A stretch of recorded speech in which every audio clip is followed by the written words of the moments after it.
So it stands for the United Nations Major Group for Children and Youth, and it's the UN General Assembly mandated formal engagement mechanism for children and youth to engage in the UN.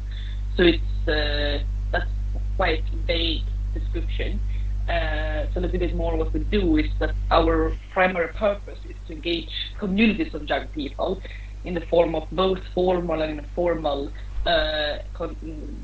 organizations or groups or networks as well, because we all know that in some part of the world it might be more difficult to formalize any kind of engagement due to human rights implications. And so we are engaging these groups together within different intergovernmental processes in the UN. The guidance note was created by something called the Compact for Young People Humanitarian Actions, which was created 2016, and IFMSA was also part of the creation of this.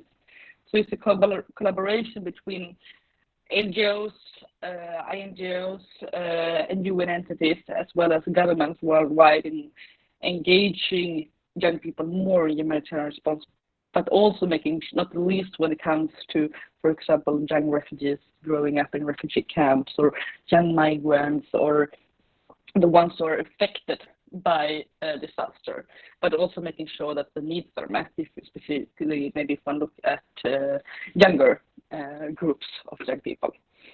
I believe you maybe are familiar with this cycle. So it's called the disaster cycle or disaster management cycle, because many people just focus on the response, which is what happened directly after disaster. But after that, in the recovery, as well as prevention and preparedness, if you want to invest there, you save billions of money in the response, because you can prevent the disaster from even happening if you're having a good management system to deal with it. So I hope that will be an effect of the current pandemic, that we will holistically, not just in biological disaster, but also other disasters, and invest more in prevention and preparedness, so we don't need to deal with all this in the future, or at least it will have less impact on us. As I said before, I'm from IPPNW, International Physicians for the Prevention of Nuclear War, which is a nonpartisan federation of national medical organizations that is present in 64 countries.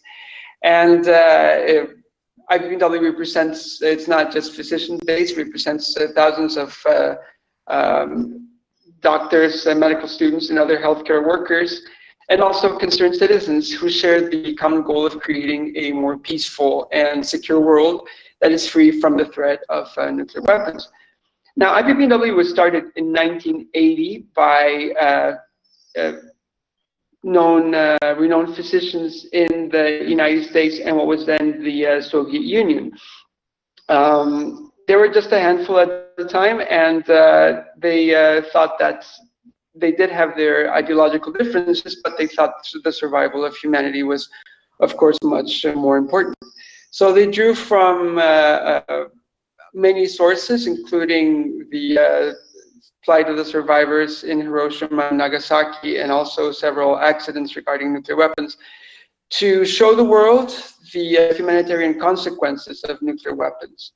So they taught politicians and fellow doctors, and because of all of their active work, they won in 1984 the UNESCO Education Prize, and in 1985 the Nobel Peace Prize.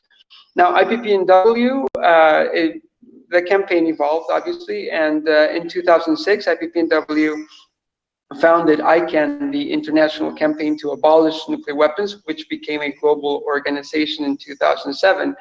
Now, ICAN as a campaign is much more broad. It has currently 542 partner organizations in, I think right now it's 102 countries, and working as a coalition, not not as an organization in that structure. We won the Nobel Prize 3 years ago in 2017 for two reasons, basically, for raising awareness on the humanitarian consequences of nuclear weapons, and for our groundbreaking efforts in creating a treaty-based prohibition on these weapons. Now, this is a process that is called humanitarian disarmament, that whereby the people are the focus of nuclear weapons or weapons of mass destruction. You know, that's the same thing that has happened with the other weapons of mass destruction. Now, for people who don't know, when we talk about weapons of mass destruction, these are weapons that do not discriminate between military and civilian targets. They destroy everything in their path. And there's five weapons of mass destruction. We have chemical weapons, biological weapons, cluster munitions, landmines, and nuclear weapons.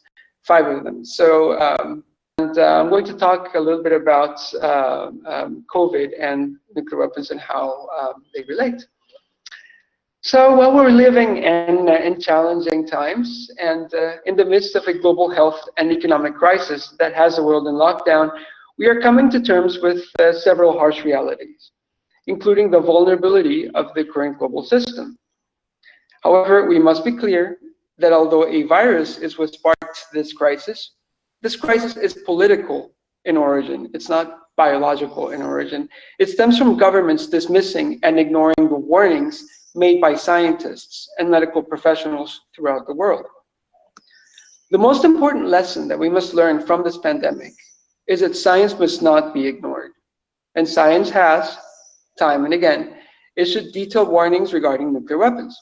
Now, with nuclear weapons, now going back to scientists have also told us that the risk that this will occur is ever greater.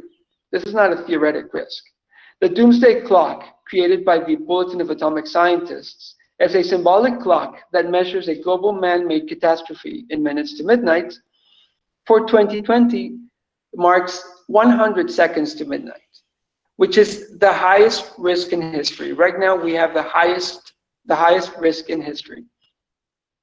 This is mainly due to about 3 factors: the incendiary rhetoric of leaders in nuclear countries and the ease with which they make nuclear threats, the growing climate crisis and its potential for generating and aggravating conflict, and the ever-growing risk of accidental nuclear detonations and technological warfare.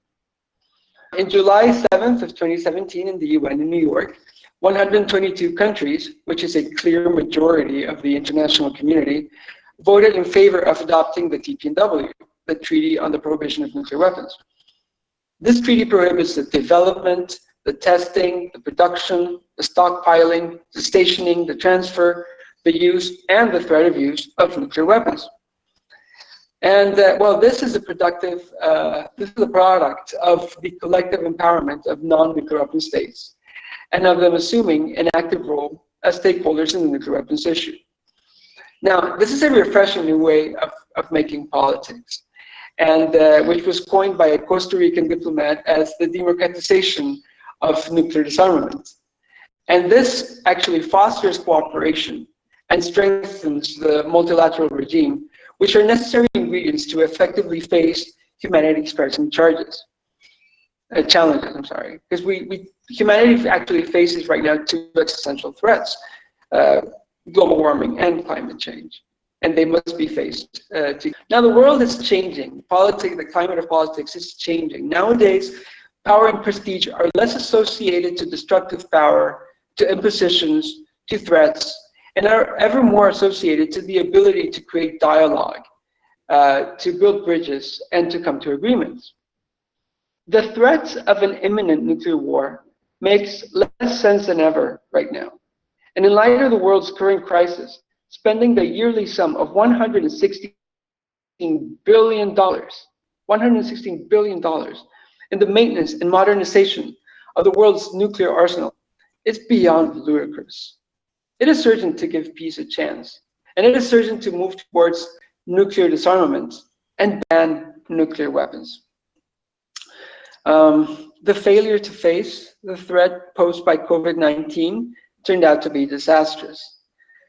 But the continued negligence of governments, similarly ignoring the nuclear threat, will be far, far worse.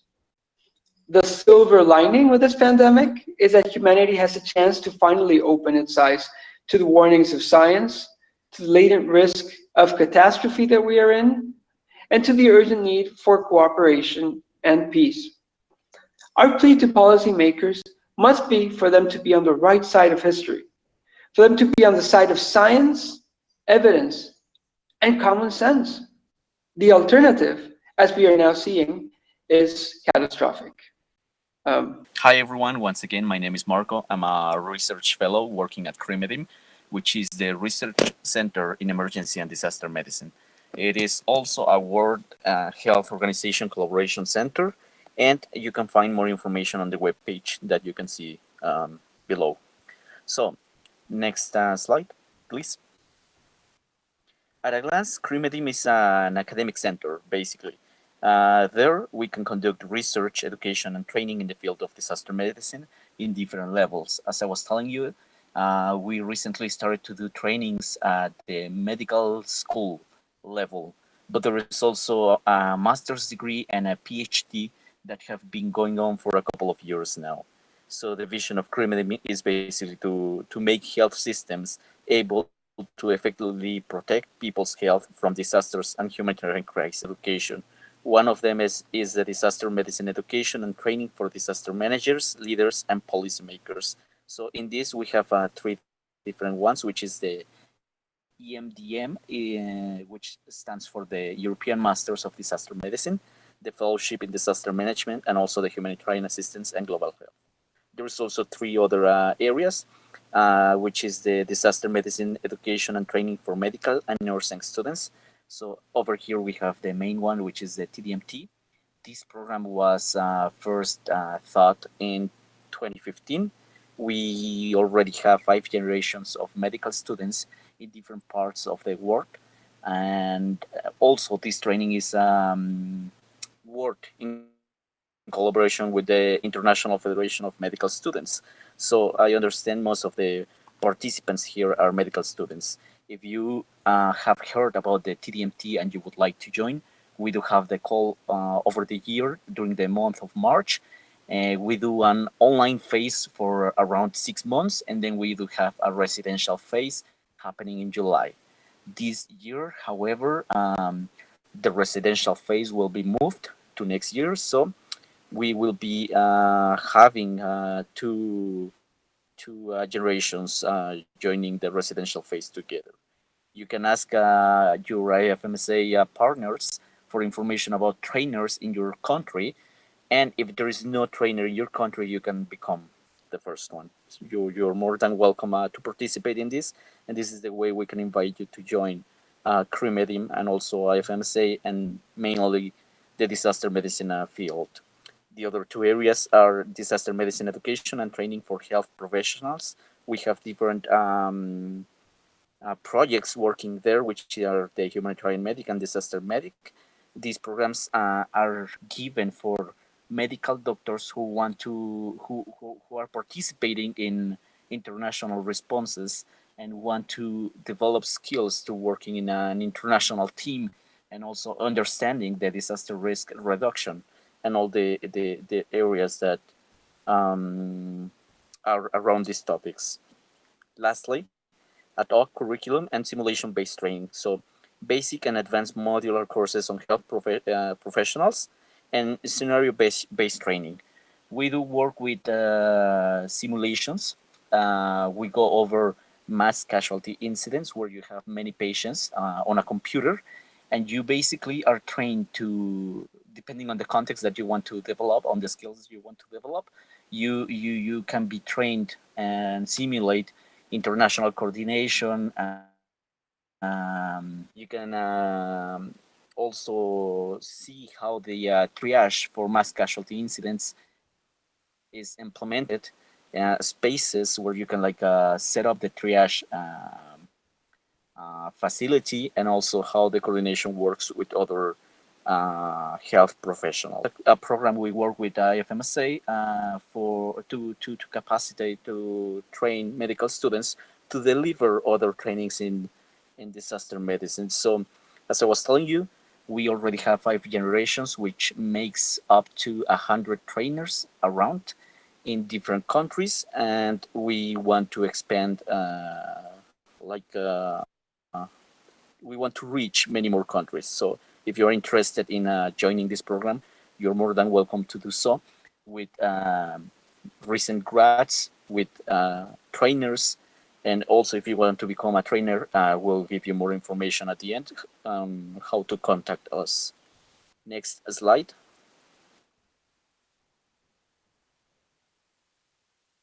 On the educational programs, there is two parts. The disaster system, which is a national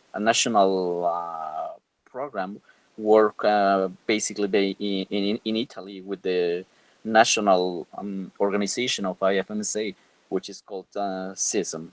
So it is designed for medical students in Italy to provide them with the basic and advanced knowledge, depending on the level of involvement on disaster medicine.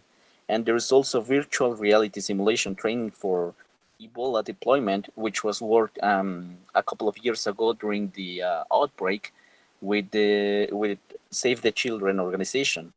And in this one, what they basically did was to simulate the center where they were attending the patients with Ebola, and physicians and nurses and medical staff prior to being deployed to the countries that needed the response were trained in how to use the PPE.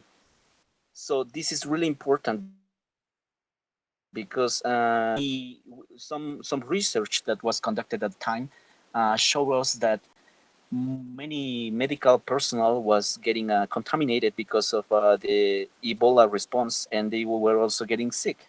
A situation that should not be really happening, because we do have the means to lower the impact of these kind of situations.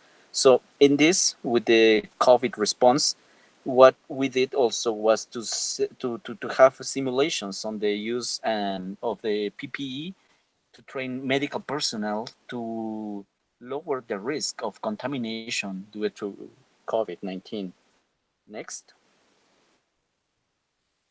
So there's also a PhD opportunity if you want to do further research and you want to get more involved into the field. It's an international doctoral program in global health, humanitarian aid, and disaster medicine. This one is a joint PhD by the University of Piedmont Oriental in Italy, and also the British University of with the current pandemic. It is important to think about the lifestyle we have, to change it, to work on the sustainable development goals as a global goal, to reach them, and to create awareness and training. Yeah, we're seeing that the COVID pandemic is opening our eyes to many things, and that the countries that are actually talking about protecting their people and security doctrines, squandering money, because this is what it is, nuclear weapons. Even if you believed in deterrence, you don't need to spend so much money in scaring other people. You need a much smaller arsenal. So we are actually starting to realize how screwed up the priorities of the governments have been for so long. And if we're talking about protecting our people, that is not through a strong military machine. It's actually through a strong healthcare, through a strong welfare. This pandemic should serve as an eye-opener for the governments to set their priorities straight. And I think for us, the healthcare community, the science-based community, we have a very special role here. We are the voice of reason, we are the voice of common sense, and we have to make that possible. Activism is not really an option at this point. We actually, all of us have to get involved in making that happen. The governments and societies must invest in science. Science is not a second priority. It should be the first. Solidarity. That is also a big lesson that we have to learn, that we're all in this together. That the measures that we take for by ourselves are protecting other people or harming other people. So when we talk about restriction of movement or lockdown, we're not just protecting ourselves, we're protecting our community. And that community awareness is something that we should definitely learn, that many communities are learning. And that is also, of course, the importance of healthcare has to be universal. Healthcare has to be a right, not a privilege.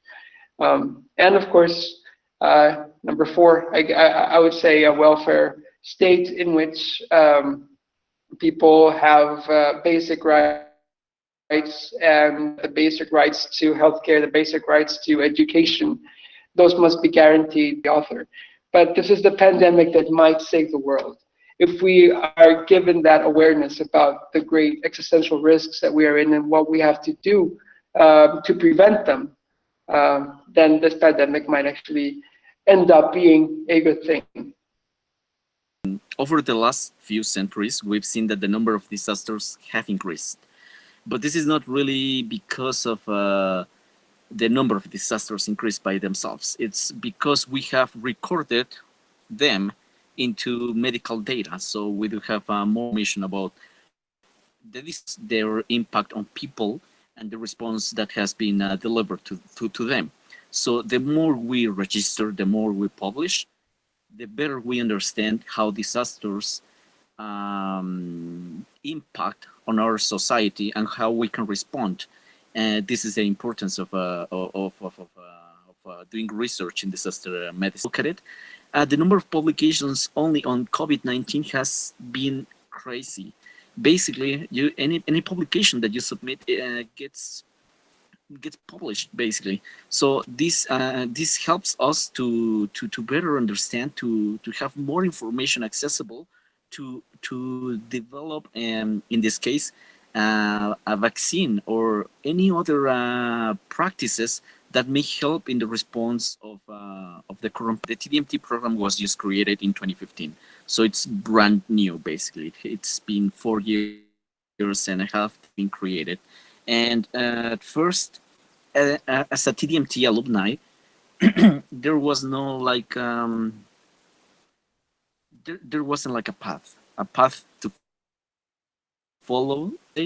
We do have a clearer vision right now in terms of what we can do better. As I was telling you, doing research, we're actually conducting a research on how the disaster medicine training has impact the alumni we currently have, how they have been working in their local countries.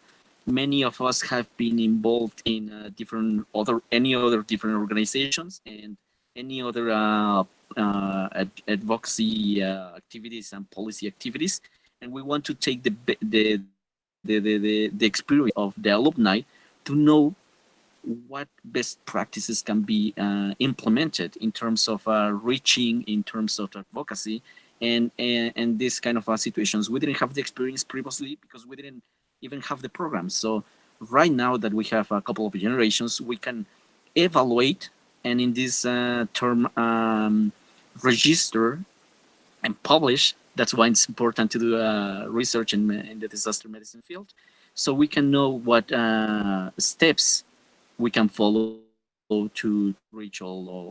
I think that we've seen that the online platforms have given us the opportunity to have information at the moment, and this is a thing that's obviously helping the current situation in terms of information.